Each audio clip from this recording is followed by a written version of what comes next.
سبحان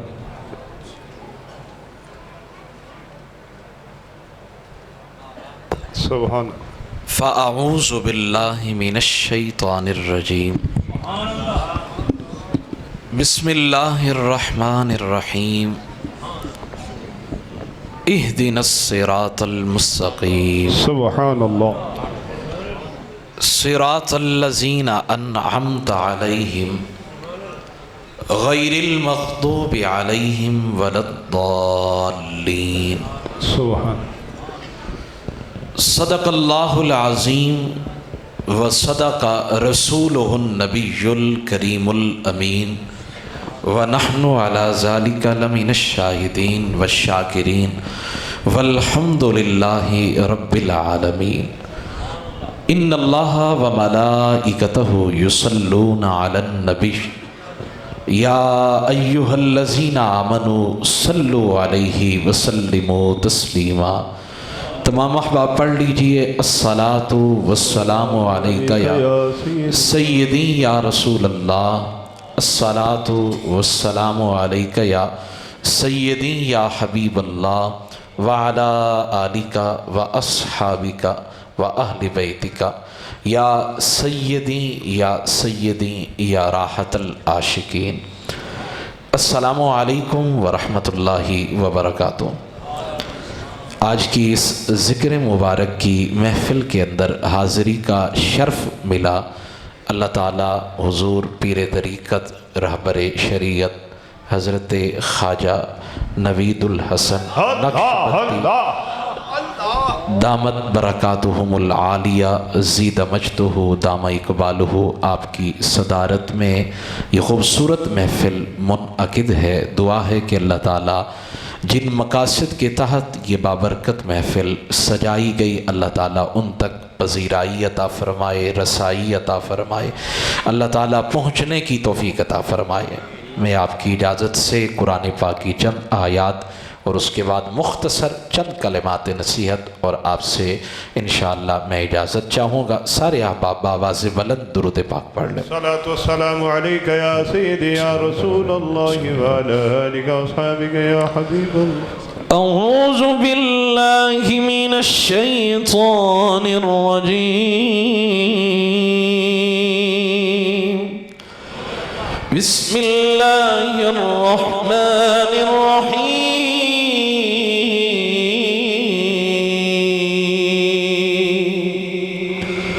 لا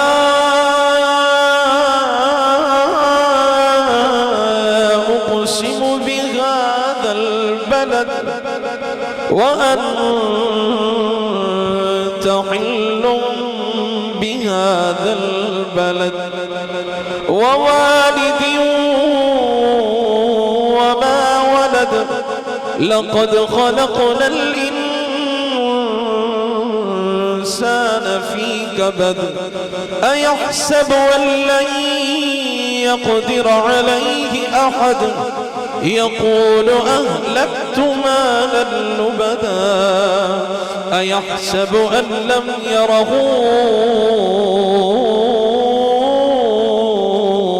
أحد ألم نجعل له عينين ولسانا وشفتين وهديناه النجدين فلاقتحم العقبة وما أدراك ما العقبة فك رقبة أو إطعام في يوم ذي مسغبة آمنت بالله صدق الله العلي العظيم۔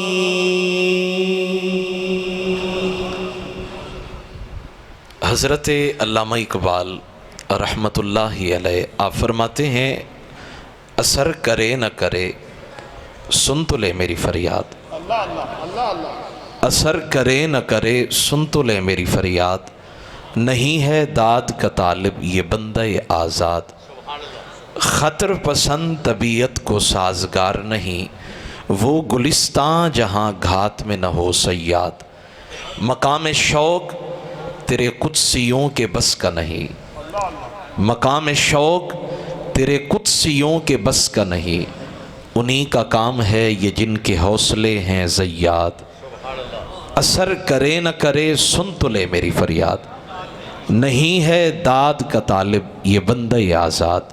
اور حضرت اقبال فرماتے ہیں آج جو اس میخانہ محبت میں ذکر کی مستیاں ہیں، حضور کے عشق کا کیف طاری ہے، ذکر کے زمزمے اور پھر اللہ اللہ کی دل نشین آوازیں بلند ہو رہی ہیں۔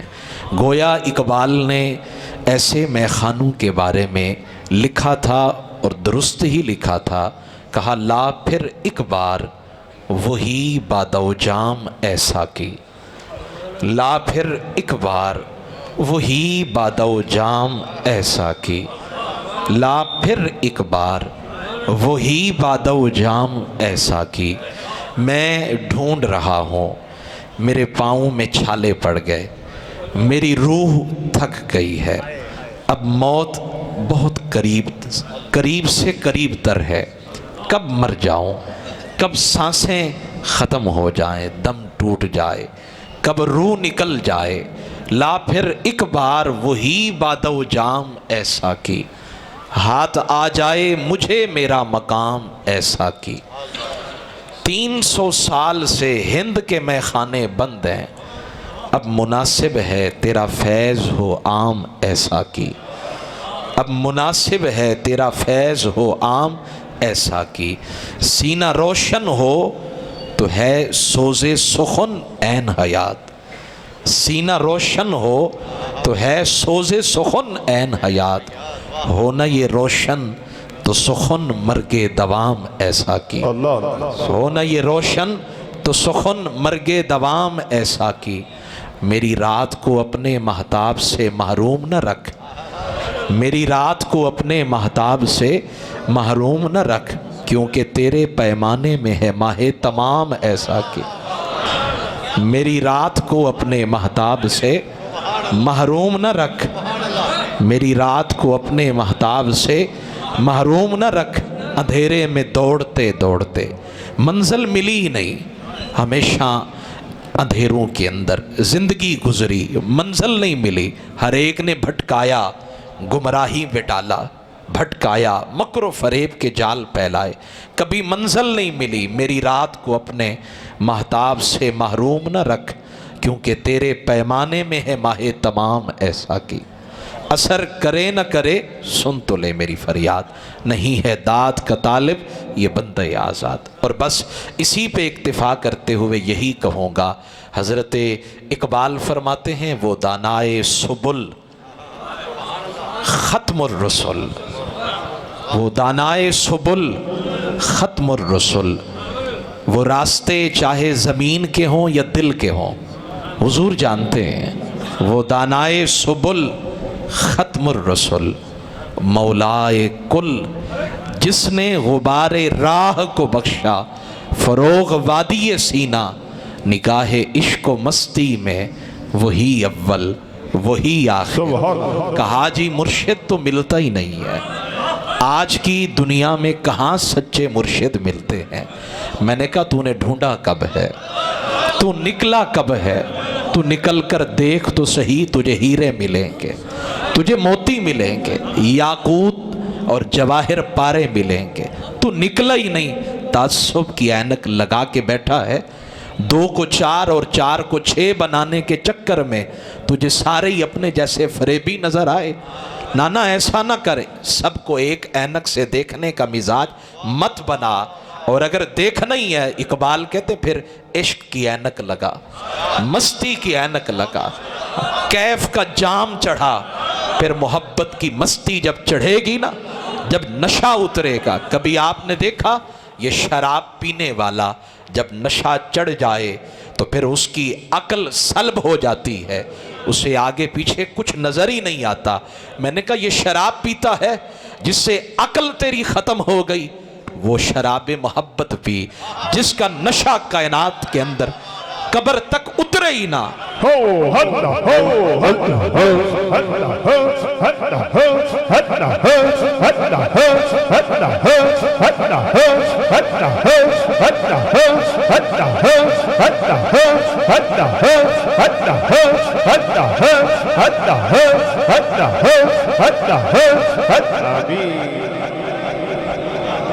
بہت سارے ٹھنڈے مشروب پیے جائیں نا تو پیاس بجھ جاتی ہے۔ میں نے کہا صاحب کبھی وہ بھی مشروب پیے نا جن کو پینے سے پیاس بجھتی نہیں، بڑھتی چلی جاتی ہے، بڑھتی چلی جاتی ہے۔ محبوب، مجازی محبوب کی آنکھوں میں تیر کر دیکھا، جھانک کر دیکھا، ساری سرائکی میں چاہتے ہیں جھاتی پاک کے ریٹھا، جھاتی پاک کے ریٹھا۔ میں نے کہا ادھر ادھر جھانک کے دیکھا ہے، کبھی ادھر بھی جھانک کے دیکھی ہے نا؟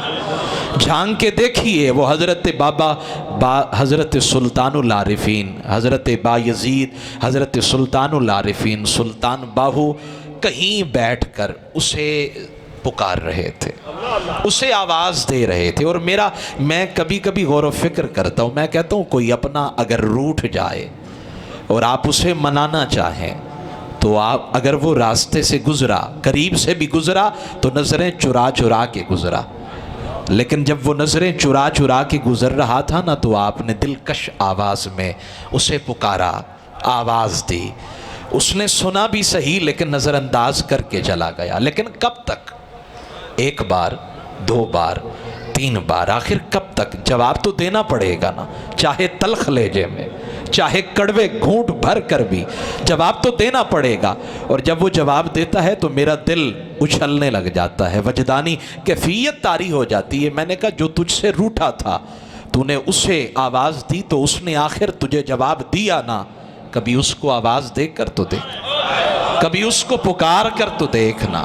ایک بار، دو بار، تین بار، آخر وہ جواب دے گا، وہ دیتا ہے۔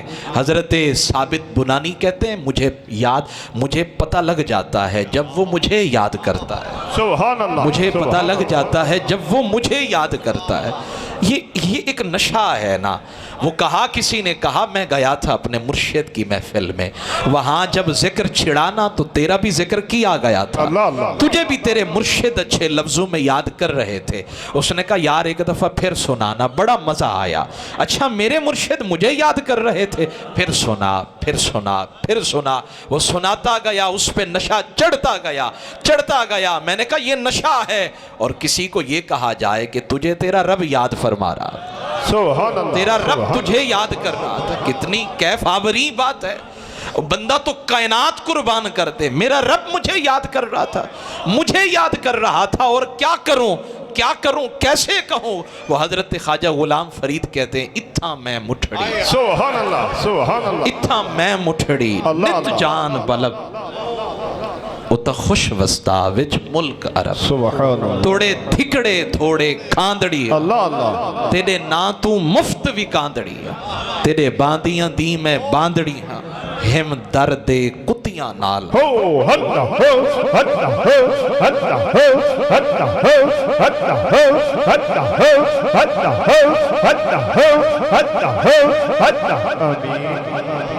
کیا حال سناواں دل دا، کوئی محرم راز نہیں ملتا، کیا حال سناواں دل دا۔ یہ تب کی بات ہے جب ادھر سے لن ترانی کی صدا آ رہی ہے، ادھر سے تقاضۂ محبت ہے، کرا دیجئے نا دیدار، حضور آ جائیے نا۔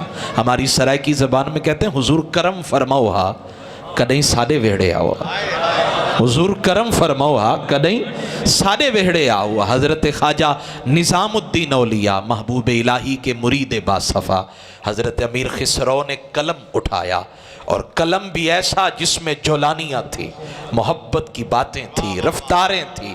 قلم اٹھایا اور امیر خسرو نے لکھا، کہنے لگے زحال مسکی مکن تغافل، زحال مسکی مکن تغافل، ورائے نینا بنائے بتیاں، کتاب ہجران ندارم میں جان، نہ لے ہو کاہے لگائے چھتیاں۔ سبحان اللہ، اور پھر کہتے ہیں چون شمع سوزاں، جیسے شمع جلتی ہے نا، اللہ اللہ، میں بھی جل رہا، کبھی ادھر بھی کرم فرمائیں گے چون شمع سوزاں، چوں ذرہ حیران، جیسے ہوا آتی ہے نا تو ایک تنکے کو کبھی ادھر اڑا کے لے گئی، کبھی ادھر اڑا کے لے گئی، میں تو ایک تنکے کی طرح حیران ہوں، میری بھی کوئی منزل ہوگی، میرا بھی کوئی مقصد مراد ہوگی، میں بھی کبھی پہنچوں گا۔ چوں ذرہ حیران ہمیشہ گریاں بعشق آما، نہ نیند نینا نہ انگ چینا، نہ نیند نینا نہ انگ چینا، نہ آپ آویں نہ بھیجے بتیاں۔ حضور کب سے مدت ہوئی میں سر خمیدہ ہوں، ادھر بھی ایک نظر ہو جائے محمد عربی۔ یہ کبھی آواز لگائیں، میں نے کہا سوتے ہو، کس لیے سوتے ہو؟ کہا اس لیے سوتا ہوں تاکہ تھکاوٹ دور ہو جائے۔ کس لیے نیند کرتے ہو، آنکھیں بند کرتے ہو؟ کہا اس لیے سوتا ہوں تاکہ اگلے دن تر و تازہ ہو کر کام پہ نکلوں۔ میں نے کہا بڑے دوست، میرے دوستو، اس لیے نیند کی ہے؟ کبھی کبھی ایسا بھی کیا کریں، تازہ غسل کر کے، سونے کپڑے پہن کر، آنکھوں میں کاجل لگایا، خوشبو لگائی بن ٹھن کے، اور پھر بیوی کو کہا وہ بسترا لے کر آ جو آج تک استعمال نہ ہوا ہو، میرے کمرے میں آج کسی نے قدم نہیں رکھنا۔ اور پھر یوں سیدھے ہاتھ کو سرخ اپنے گالوں کے نیچے رکھ کر آنکھ بند کریں۔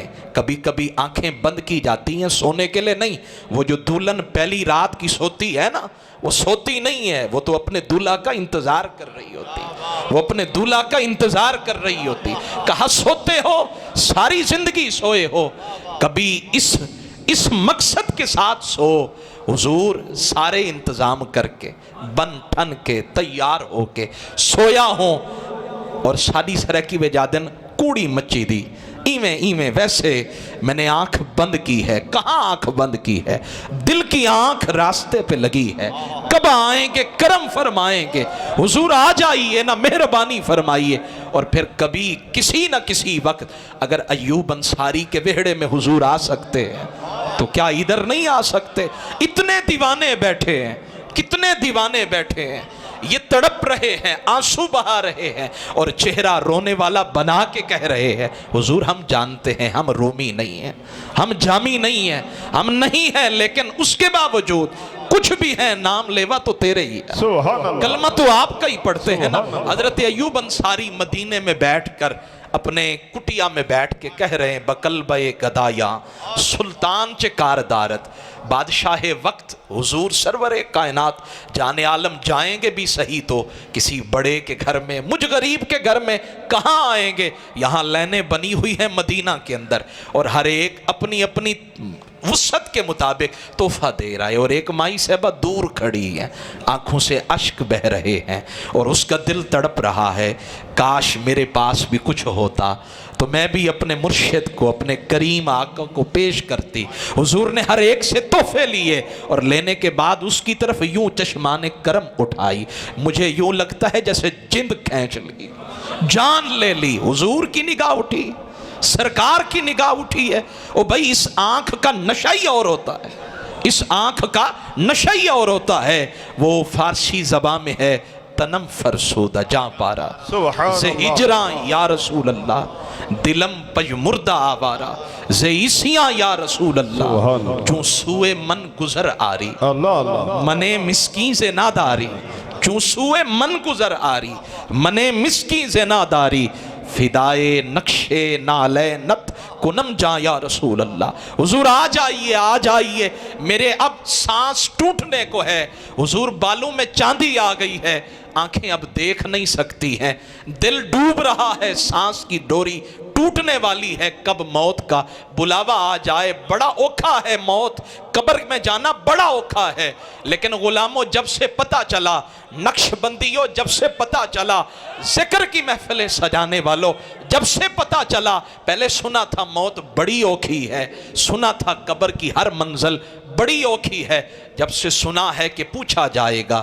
اس سونی شکل والے کے بارے میں کیا کہا کرتا تھا، اس سونی صورت کے بارے میں کیا کہا کرتا تھا، اب تو لگنے لگا ہے کہ زندگی بڑی طویل ہو گئی ہے، عمر بڑی لمبی ہو گئی ہے، کب موت آئے گی اور میں کس لیے جا رہا ہوں؟ مر کے پہنچا ہوں یہاں اس دل ربا کے واسطے، میں تو اس لیے آیا ہوں۔ اور حضرت سلطان العارفین کہتے ہیں ایسے ہی بات ہو جائے گی، تجھے مرشد نظر آئیں گے؟ نہیں نظر آئیں گے۔ کب نظر آئیں گے؟ کہا پھر آپ میں تجھے بتاؤں، عشق و مستی کی اینک لگا، لگانے کے بعد پھر زانو ادب طے فرما، پھر آ سر جھکا، بیٹھ تو بیٹھتا جائے گا، رنگ اترتا جائے گا۔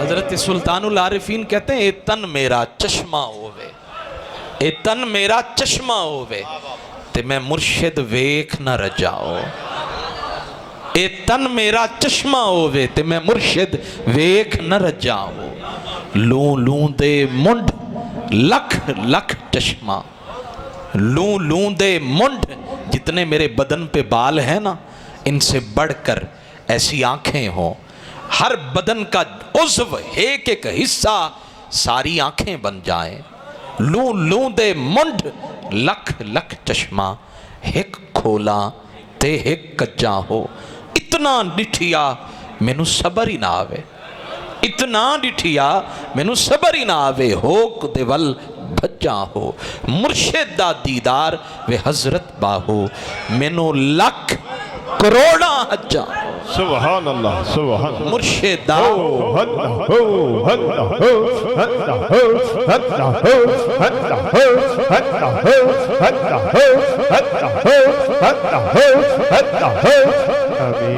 حضرت سلطان العارفین کہیں بیٹھ کر گوشہ گمنامی میں اسے یاد کر رہے تھے، کرتے کرتے وہ ایک بارات گزر رہی تھی نا تو راستہ بھٹک گئی، اب کہنے لگے رات کے اندھیرے میں کس کو صدا دیں، کون آئے گا سیدھا راستہ دکھائے گا؟ اب تو اگر اجنبی شہر میں چلے بھی جائیں نا ان سے بھی پوچھ لیں یہ راستہ کدھر کو جاتا ہے تو وہ سیدھا راستہ نہیں بتاتے، غلط بتاتے۔ میں نے کہا غلط لوگوں سے اگر راستہ پوچھو گے تو غلط ہی بتائیں گے نا، غلط لوگوں سے غلط راستہ پوچھو گے تو غلط ہی بتائیں گے نا، اس سے پوچھو نا جو راستے کو جانتا ہو، اس سے پوچھو نا جو منزل پہ جانتا ہو۔ ہم پڑھا کرتے تھے ایک ہوتا ہے اراءۃ الطریق اور ایک ہوتا ہے ایصال الی المطلوب۔ اراءۃ الطریق یہ ہے، ہم لڈن پہ کھڑے تھے، چوک پہ کھڑے تھے تو شاہد بھائی کو فون کیا کہ جی بتائیے اس دفعہ تو یہاں رونق نظر نہیں آ رہی، ہم جب آ رہے تھے تو دیکھا رونق نظر ہی نہیں آئی، کہا جی ہر دفعہ ادھر ہی محفل ہوتی ہے اب کی بار کیوں نہیں نظر آئی؟ تو سوچتے سوچتے چشتیاں شریف گئے اور پھر وہاں سے جب واپس آئے تو فون کیا، کہنے لگے جی ادھر نہیں اب رونق ادھر ہے، ادھر نہیں اب رونق ادھر ہے، ادھر دیوانوں نے بستی سجائی ہے، آباد کی ہے، ادھر وہاڑی کی طرف آئی ہے نا محفل مل جائے گی۔ تو حضرت سلطان العارفین کی آواز سنی نا، انہوں نے کہا چلتے ہیں راستہ ان سے پوچھتے ہیں، اور میں نے کہا جن کو راستہ بتانے والے ہی سلطان باہو، راستہ بتانے والے ہی سلطان باہو، باہو اس کے ساتھ ہر وقت اس کے ساتھ۔ جب جا کے پوچھا کہنے لگے جی راستہ بھول گئے، آپ ہی بتائیے نا۔ فرمانے لگے کہاں جانا ہے، کہاں جانا ہے، کہاں جانا ہے؟ اس لفظ کی مستی ہے، ذرا نشہ ہے، کہاں جانا ہے، کہاں جانا ہے؟ انہوں نے کہا جی احمد پور سیال جانا ہے۔ فرمایا پھر آنکھیں بند کرو، فقیر کے پیچھے چلو۔ جب وہ چلے نا فرمایا اب کھولو نا، جب کھولی تو سامنے گنبد خضرا ہے۔ سبحان اللہ۔ اب وہ بڑے نادان تھے، بڑے نا سمجھ تھے، نہیں سمجھے بات کو، کہنے لگے بابا جی ہم نے تو احمد پور سیال جانا تھا۔ حضرت سلطان العارفین تڑپ کے بے قرار ہو کے کہنے لگے فقیر تو ایک ہی احمد پور جانتا ہے، فقیر تو ایک ہی احمد پور جانتا ہے، تم کس کی بات کر رہے ہو؟ فقیر کی جب بھی نگاہ اٹھتی ہے تو جاتی تو مدینے کو جاتی، سبحان اللہ۔ جب بھی جاتی ہے مدینے کو جاتی ہے۔ وہ حضرت خواجہ ابوالحسن خرقانی، فقیروں کے انداز ہی الگ ہوتے ہیں، ان کا لب و لہجہ ہی الگ ہوتا ہے، اور وہ کتنے ظالم ہیں۔ آج نوجوانوں کو سوشل میڈیا عام ہے، اب ہر ایک کو ہی سننے لگے ہیں۔ میں نے کہا ہر ایک کی سنیں گے تو پھر مرشد کی کیسے سنیں گے؟ اللہ نا نا نا، یہ کان کس لیے ہیں؟ ان کی ثنا کو سننے کے لیے۔ یہ کس لیے؟ ہر ایک کی نہ سنیں۔ جو کبھی بابا فرید پہ زبان دراز کرے تو کبھی داتا علی حجویری پہ زبان دراز کرے، کبھی مہر علی پہ زبان دراز کرے، ان کی سنتے ہیں۔ میں نے کہا پھر ان کی سنو جو یوں کہتے ہیں اس صورت نو میں جان آکھاں، سبحان اس صورت نو میں جان آکھاں، جانان کے جانے جہان آکھاں، سچ آکھاں تے رب دی میں شان آکھاں، جس شان تو شانہ سب بڑیاں۔ میں نے کہا لاؤ نا ایک تو مہر علی لاؤ نا، ایک تو لاؤ نا مہر علی۔ اور یار تم ایک کو سیدھا نہیں کر سکے، یہاں تو ہزاروں لوگ ہیں جو دل تھام کے بیٹھے ہیں، ایک تو نگاہ ہو جائے، ایک تو ہو جائے نا۔ سب دل تھام کے آئے اور آئے ہیں کشکول میں محبت کی خیرات ڈال دیجئے نا۔ بڑا سفر کر کے آئے، بڑا سفر کر کے آئے تو کہتے ہیں حضرت سلطان العارفین نے فرمایا میں تو ایک ہی جانتا ہوں احمد پور، اور وہ ہے مدینۃ المنورہ۔ وہ حضرت خواجہ ابو الحسن خرقانی، یہ اللہ کے ولیوں کا لب و لہجہ ہی ایسا ہوتا ہے، عام بندے کی سمجھ ہی نہیں ہوتی۔ کہتے ہیں ایک دن میں نماز پڑھ رہا تھا رات کو تو ندائے غیبی آئی، ابو الحسن خرقانی اگر میں تیرے معاملات کو لوگوں پہ اگر ظاہر کر دوں تو تیرا کیا بنے گا؟ کہنے لگے مالک تو بتا دے، تو کریم ہے، اور اگر میں تیری رحمت کی وسعت کے بارے میں بتا دوں تو پھر کیا ہوگا؟ اگر میں تیری رحمت کی وسعت کے بارے میں بتا دوں تو پھر کیا ہوگا؟ تو آواز آئی پھر ایسے کرتے ہیں، ہم نہیں بتاتے تم بھی نہ بتاؤ، ہم بھی نہیں بتاتے تم بھی نہ بتاؤ، نہ بتاؤ۔ یہ تکیہ کر کے بیٹھ جائیں گے، وہ تو 70 ماں سے زیادہ پیار کرنے، وہ ایک ماں اگر اتنا پیار کرتی ہے تو یہ کتنا کریں گے۔ اہدنا الصراط المستقیم، کہاں جائیں مالک، کہاں جائیں؟ ہر طرف بد عقیدگی، گمراہی، ضلالت، سادہ لو انسان کہاں جائے؟ مالک تھک گئے ہیں، ادھر سے سنا تو کہا میں حق پر، ادھر سے سنا تو کہا میں حق پر، سبھی کہنے لگے ہم حق پر۔ اب یہ ایک سادہ لو انسان کہاں جائے؟ مالک ایک اجنبی شہر میں راستہ پوچھیں تو وہ بھی راستہ غلط بتاتے ہیں۔ اگر یہ زمینی راستے غلط بتاتے ہیں تو جو راستہ سیدھا جنت نگر کو جاتا ہو وہ کیسے سیدھا بتائیں گے؟ مالک کہاں جاؤں، میں تھک گیا ہوں، آنکھیں اب بوڑھی ہو گئی ہیں، روح تھک گئی ہے۔ مالک اب تو انتہائی ہمت جواب دے گئی ہے، کس سے پوچھوں، اعتبار ہی نہیں رہا، ہر ایک ڈاکو بنا بیٹھا ہے۔ سونا جنگل، رات اندھیری، چھائی بدلی کالی ہے، سونے والوں جاگتے رہیو، چوروں کی رکھوالی ہے۔ اور اگر مال چلا گیا تو لوٹ آئے گا، اور اگر شہرت چلی گئی تو لوٹ آئے گی، گھر ٹوٹ گیا تو پھر بن جائے گا، بزنس کا نقصان ہوا تو پھر کھڑا ہو جائے گا، لیکن اگر ایمان چلا گیا تو میں کہاں جاؤں گا؟ محبوب اب کہاں جاؤں؟ رب کی بارگاہ میں عرض کی مالک ان سے نہیں پوچھتا، میں تجھ سے پوچھتا ہوں، اہدنا الصراط المستقیم، مجھے بتانا، اب بتائی دے سیدھا راستہ کون سا ہے؟ جواب آیا مانے گا، کہا دل و جان سے مانوں گا۔ پھر آواز آئی صراط الذین انعمت علیہم، اگر ماننا ہی ہے تو پھر ان لوگوں کا راستہ جن پر انعام کیا گیا۔ میں نے کہا کن پر انعام کیا؟ کہا چہرے ہی بتا دیں گے، چہرے ہی بتا دیں گے انعام کن پر کیا گیا، تجھے بتا دیں گے اگر تجھے سمجھ آئے۔ ان کی محفلیں بتائیں گی، ان کا کردار بتائے گا، ان کا لباس بتائے گا، ان کی مسکراہٹ بتائے گی، ان کی مسکراہٹ بتائے گی، ان کا مسکرانا بتائے گا، ان کا بیٹھنا اٹھنا بتائے گا۔ انعمت علیہم، ان پر انعام کیا گیا۔ حضرت بابا فرید کے پاس بوڑھی عورت آئی، کہنے لگی حضرت بڑی عمر ہو گئی، اب تو موت بھی قریب ہے، پتہ نہیں کب موت کا بلاوا آ جائے، کب سانس ٹوٹ جائے، مہربانی کرے نا، ایک ہی جوان بیٹی ہے، اس کے ہاتھوں کو پیلا کرنا ہے، مہندی لگانی ہے، کرم کر دینا، مدد کر دینا۔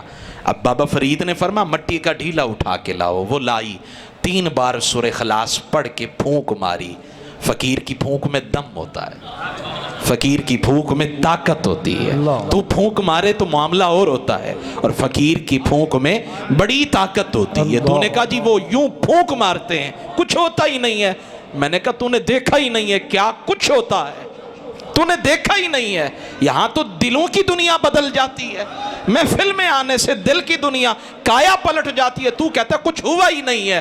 نہیں ہوتا، لیکن جو اندر باہر سے نکمے ہوں ان کو نہیں ہوتا، اور جو خالص دل سوارنے کے لئے آئیں، تیار ہو کر آئیں، اور نشہ عشق یہ شام پینے کے لیے آئیں، نگاہ ہوتی جاتی ہے، کام بنتا چلا جاتا ہے، سبحان اللہ کام بنتا چلا جاتا ہے۔ ہاں جی یہ بات ہے، وہ حضرت سلطان العارفین کہتے ہیں میں کو جی تے میرا دل بر سونا، میں کو جی میرا دل بر سونا، میں کیوں کر اس نو باواں ہو، ویڑے ساڑے وڑدا نہیں، اللہ۔ پئی لکھ وسیلے پاواں ہو، نہ میں سونی نہ دولت پلے، کہوں کر یار مناواں ہو، اللہ۔ ساری زندگی دکھ راسی ہے باہو، روندی ہی مر جاواں، اللہ ساری زندگی دکھ راسی باہو روندی ہی مر جاواں۔ قصہ مختصر بات کو لپیٹیں، وگرنہ زندگی کی شام ہو جائے ان کی باتیں کہاں ختم ہو، زندگی کی شام ہو جائیں کہاں باتیں ختم ہو، نہیں ختم ہوتی۔ اب بات سنیں ذرا اور لوہے دل پہ نقش کر کے جائیں۔ فرمایا لاؤ نا مٹی کا ڈھیلا، وہ لائی 3 بار بابا فرید پاک نے سورہ اخلاص پڑھ کے پھونک ماری، مٹی کی جنس تبدیل ہو گئی، سونا بن گئی۔ میں نے کہا وہ جنس اور ہے، یہ جنس اور ہے۔ جیسے مٹی کو یہ سونا بناتے ہیں نا، بہت سی چیزوں کو یہ سونا بناتے ہیں۔ اللہ۔ اگر کوئی منوانے کی طاقت رکھتا ہو، اگر اس کا دل بڑا ہو، اگر وہ کشکول لے کر آئے تو یہ بناتے ہیں۔ مائی صاحبہ دل ہی دل میں بڑی خوش ہوئی، کہنے لگی سونا بھی مل گیا، بنانے کا فارمولہ بھی مل گیا۔ وہ اب آئی تو اس نے بہت سارے مٹی کے ڈیلے اکٹھے کیے، اور اب اس نے کہا کہ انہوں نے پڑھا تھا 3 بار، میں ساری رات ہی پڑھوں گی۔ اب اس نے پڑھا، مٹی تو سونا نہیں بنی لیکن چہرے پہ گرد و غبار کی تہ جم گئی۔ اگلے دن غصے میں آئی، کہنے لگی تم پڑھو تو مٹی سونا بن جائے، میں پڑھوں تو مٹی مٹی ہی رہے۔ مسکرا کے فرمانے لگے زبان بھی تو فرید کی، اللہ مسکرا کے فرمانے لگے زبان بھی تو فرید کی ہونی چاہیے، اور اگر زبان فرید کی ہو تو پھر بات بن جائے۔ اور یہ مجلس دیکھی نا تو میرے ذہن میں ایک مثال آئی، میں نے کہا کڑکتی دھوپ، جلتی دھوپ، سورج آگ برسا رہا ہے، اور ایک بندہ پیدل چلا آ رہا ہے اور اس کا بدن پھوڑے کی طرح درد کر رہا ہے، اور اس کا حلق سوکھ کر کانٹا بن گیا، آنکھوں کے اندر جو ہے نا جی یوں لگا جیسے بے ہوشی ہونے والی ہو، قدم تھک گئے ہیں، اور ایسے وقت کے اندر کوئی ٹھنڈا مشروب پلا دے تو کتنا لطف آتا ہے۔ میں نے کہا کہیں طمع کی آگ ہے، کہیں نفرت کی آگ ہے، کہیں انتقام کی آگ ہے، کہیں حسد کی آگ ہے۔ ان آگوں کے اندر انسان کہاں جائے، کہیں بھی نہیں جاتا۔ جب ذکر کی محفل میں آتا ہے تو قلبی سکون بھی مل جاتا ہے، روحانی دولت بھی مل جاتی ہے، یوں لگتا ہے کہ میں رب سے مل گیا ہوں، اللہ سے ملاقات ہو گئی ہے۔ او بھائی جب آپ رب کو یاد کریں گے تو پھر رب آپ کو یاد کرے گا۔ فَاذْكُرُونِي اذکرکم، آپ یاد کر کے تو دیکھیں، آواز لگا کر تو دیکھیں۔ جب آواز دیتے ہیں وہ فرماتا ہے میرا بندہ مجھے بلا رہا ہے، سبحان اللہ۔ رب فرماتا ہے میرا بندہ مجھے بلا رہا ہے، اور اگر وہ بلا رہا ہے تو پھر میں جواب بھی دیتا ہوں، تم نے بندوں میں مجھے یاد کیا، میں قدسیوں میں تمہیں یاد نہ کروں، مجھے محمد کا رب نہ کہنا۔ مجھے اگر تمہیں قدسیوں میں یاد نہ کروں، مجھے محمد کا رب نہ کہنا۔ اور آخری بات عرض کرتا ہوں اور اجازت چاہتا ہوں، لیکن یہ بات سیدی غوث العالمین شیخ عبد القادر الجیلانی گیلانی رضی اللہ تعالیٰ عنہ، آپ کا یہ خوبصورت آج بھی کتنی محفلیں ہوئی 11ویں شریف کی۔ میں نے کہا غوث اعظم شیخ عبد القادر الجیلانی، ہاں جی مرشد بھی ایسا منتخب کریں، ایسا ہونا چاہیے جسے درد ضروری نہیں کہ بتائیں، چہرے بھی پڑھنے کی خوبصورت طاقت اللہ نے دی ہو، ہاں ایسا ہونا چاہیے۔ انتخاب اچھا کریں، اگر کپڑے اچھے، دکان پہ جائیں تو کپڑوں کا انتخاب، مائی صاحبہ اگر برتن لینے جائے تو وہاں بھی ٹھونک بجا کے دیکھتی ہے، اور بھائی جوتا بھی لینے جائیں تو کمپنی دیکھتے ہیں، ہر چیز کو دیکھا ہے۔ تو مرشد بھی تو ایسا ہونا چاہیے نا کہ دل کی تار کو چھیڑ دے۔ نغمے بے تاب ہیں تاروں سے نکلنے کے لیے، اقبال کہتے ہیں نغمے بے تاب ہیں تاروں سے نکلنے کے لیے، دور مستر ہے پھر اسی آگ میں جلنے کے لیے۔ گٹار کو بجتے ہوئے دیکھا، کبھی یہ سر تال چلتے ہوئے دیکھے، وہ دیکھے ہیں، کبھی دل کی تار کو بھی ہاتھ لگوا کے دیکھو نا، بڑے سر چھڑیں گے، ایسے سر چھڑیں گے، مزہ آ جائے گا، نشہ چڑھے گا، اور ایسا نشہ چڑھے گا مزہ آ جائے گا۔ وہ حضرت ابو بکر شبلی آپ انتقال کر گئے تو کسی نے خواب میں دیکھا، فرمایا بتائیے نا پھر کیا ہوا، بتائیے نا پھر کیا ہوا۔ فرمانے لگے جب منکر نکیر آئے نا، انہوں نے کہا مر ربک کا، تیرا رب کون ہے؟ تو میں نے کہا جی میرا رب وہ ہے جس نے آدم کو بنایا، اور بنانے کے بعد پھر حکم دیا کہ تم اس آدم کو سجدہ کرو. اور جب تم سجدہ کر رہے تھے نا، میں پشت آدم میں رہ کر تمہیں دیکھ رہا تھا کہ تم کیسے سجدہ کر رہے. انہوں نے کہا جی ہاتھ پکڑ کے چلو جی چلو. انہوں نے اپنا بھی جواب دیا، اولاد آدم کا بھی جواب دیا. میں نے کہا ایسے زندہ لوگوں سے، کچھ زندہ بھی ہوتے ہیں تو زندہ نہیں ہوتے، وہ زندہ رہیں تو فرق نہیں، مر بھی جائیں تو فرق نہیں پڑتا، محفلیں ویران نہیں ہوتی. اور کچھ ایسے ہوتے ہیں جو انجمن کی طرح ہوتے ہیں، جو کہکشاں کی طرح ہوتے ہیں، جو گلزار ہوتے ہیں، جہاں بیٹھ جائیں وہیں محفل سج جاتی ہے، وہیں رونق محفل بن جاتے ہیں. میں نے کہا وہ یہاں رہیں، لاکھوں کی بھیڑ میں بھی وہ نظر آتے ہیں کہ یہ کوئی ہے، یہ ہے. ہاں جی جو جانتا ہے ہنر، لاکھوں کی بھیڑ کے اندر میں نے کہا نظر آ جاتا ہے. ایک بیٹا ہے نا اور ایک باپ ہے. بیٹا گم ہو جائے لاکھوں کی بھیڑ میں، باپ کو کھڑا کر دو لاکھوں کی بھیڑ کے سامنے، وہ لاکھوں میں بھی بتا دے گا یہ میرا سپتر لگتا ہے، یہ میرا بیٹا لگتا ہے. میں نے کہا لاکھوں کی بھیڑ کے اندر جو اللہ کا ولی کھڑا ہو نا تو پھر اس کا انداز بھی بتائے گا کہ یہ ہے وہ جو محبت کے جام بھی پلاتا ہے اور رب ذوالجلال سے بھی ملاتا ہے. سبحان اللہ. رب ذوالجلال سے بھی ملاتا ہے. قصہ مختصر، میری بات ختم. فرماتے ہیں سیدی غوث العالمین شیخ عبد القادر الجیلانی کے پاس دو بزرگ بیٹھے تھے. وہ کہتے ہیں ہم بیٹھے تھے، ایک بزرگ آیا بغداد کا، کہنے لگا حضرت مہربانی کریں، میں نے اپنے آپ کے نانا کی حدیث پڑھی ہے. فرمایا بتائیے نا. یہ بھی سننے کی طاقت ہونی چاہیے. ہم کہتے ہیں ہماری سارے سنیں اور ہم تو کسی کی سنیں ہی نہ. نا ایسا نہیں. آپ کی سارا زمانہ سنتا ہے تو آپ بھی تو کسی کی سنیں، آپ بھی کسی کی سنیں. اور جب سننے کا مزاج بنائیں گے تو بہت سارے موتی مل جائیں گے. حضرت حسان کی نعتیں حضور سنا کرتے تھے. سرکار حضور حضرت حسان کی نعتیں سنا کرتے تھے. اور نعتیں تو بڑی پڑھی جاتی ہیں، اور جب منبر رسول پہ حضرت حسان پڑھا کرتے ہوں، حضور کے سامنے پڑھا کرتے ہوں گے تو کتنا مزہ آتا ہوگا. وہ میری بات راستے میں رہ گئی. فرماتے حتیٰ کہ ہوا کیا، ایک بزرگ آیا، کہنے لگا حضرت میں نے آپ کے نانا کی حدیث پڑھی ہے کہ جب کوئی دعوت دے نا تو اس کی دعوت کو قبول کرنا چاہیے. اب میں آپ کے نانا کی حدیث پہ عمل کرتے ہوئے غوث اعظم کو اپنے گھر بلاتا ہوں، دعوت دیتا ہوں. اب آپ آئیں گے؟ فرمانے لگے ایسے نہیں آئیں گے، پہلے اجازت لیں گے تو پھر آئیں گے. پہلے اجازت لیں گے. اور یہ اجازت ہوتی ہے، دل کا تعلق ادھر کنیکشن ہوتا ہے. سر جھکایا پھر اٹھایا. فرمایا اجازت مل گئی ہے، چلو تیرے گھر چلتے ہیں.